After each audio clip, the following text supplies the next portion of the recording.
Dave Gardner here with the $2 secret, and we're talking strategy number 9 here. Don't be a broke joke. And so that idea, oftentimes you get into a business opportunity, you start to, send some leads, or you start to have people come in.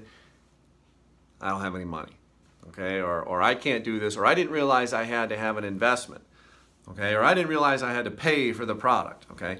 Remember, a lot of stuff in the world requires an investment. It requires cost. Okay, there's materials. For you to have gotten this book, you had to pay for the shipping. Okay, I covered the printing, you paid for the shipping. And so that whole scenario, where do I get that fund from? Are you attracting the right clients? Are you communicating with the right clients? Or are you just looking for freebie seekers in the beginning? If you're looking for freebie seekers, then of course they want everything to be free. If you're looking for higher end clients, that's a different scenario. But just in general, if you're struggling, okay, and I've been there. I have 3 kids, I got 3 daughters, and so, that costs a lot between their sports, their dance, volleyball, you name it, the girls are doing it. And so I also am spending money on my own business. I got a mortgage, I got, car payments, phone payments, all these, utilities, so on and so forth, okay, that come into daily life. And of course, we got to feed our kids, right? So the idea is, where do I have the money, or where does the money come to start to invest into a business? Okay, you have to think outside the box sometimes. You have to take action. Maybe you have to suck it up and go get another job. Okay, if you don't have a job yet, maybe go get a job. Find something that you can do.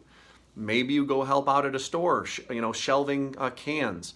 And a lot of this might depend on your physical abilities, or sweeping the floors, something to make money. I've done everything from, painting over the summer, and I've, collected scrap metal, and I've collected bottles and cans, and, I've sold things on eBay and Craigslist.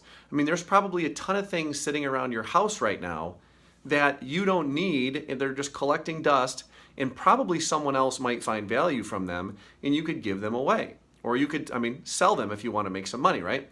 Or let's say you have someone that wants it, but they have some money, they don't really want to pay for it, but maybe they're slightly interested in a business too. Maybe they could be your backer. They could be your financial support as you get your feet wet a little bit and get off the ground, and then you could pay them back later.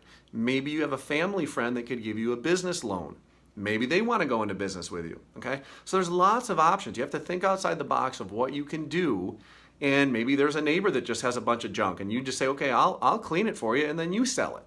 Okay, if they just say, yeah, get rid of it. So there's lots of options here. Clean someone's yard, go rake, get some good exercise in the process. So don't just come with the mindset that, oh, I can't afford it. Think about, how can I afford it? Okay, go with the mindset of, okay, what do I need to do to take action, or what kind of actions can I take so that I'm going to have the money and the finances to be able to take part in this program, okay, or whatever program it is you want to be involved, whether it's the one that I recommend inside the book, or if it's something else, okay? They all take some investments. The other day I talked about a foundation. If you're going to have a website, and if you're going to have an email autoresponder so you can communicate with your people, and if you're going to advertise, those things often take money. Now, there's free ways to advertise, but you typically will have to get a lot more effort into this and a lot more time spent if you're doing free advertising versus paid advertising, which can happen a lot faster. So again, don't be that broke joke and have that weak mindset of, oh, I can't do it because I don't have the money. Find the way. Okay, take some action, find the way.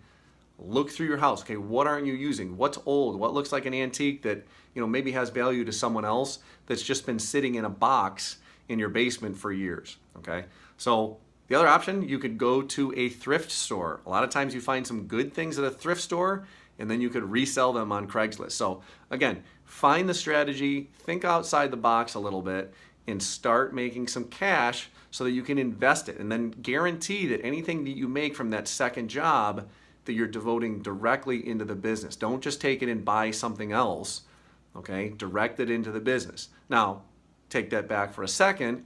Maybe you're going to buy, another book that might help you.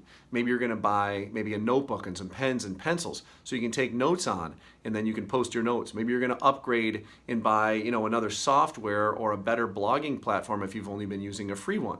Okay, so there are good ways to do your expenditures. So make sure, though, that you're taking some action. You get out there, you think outside the box, and don't be a broke joke anymore, all right? We'll talk to you on the next video.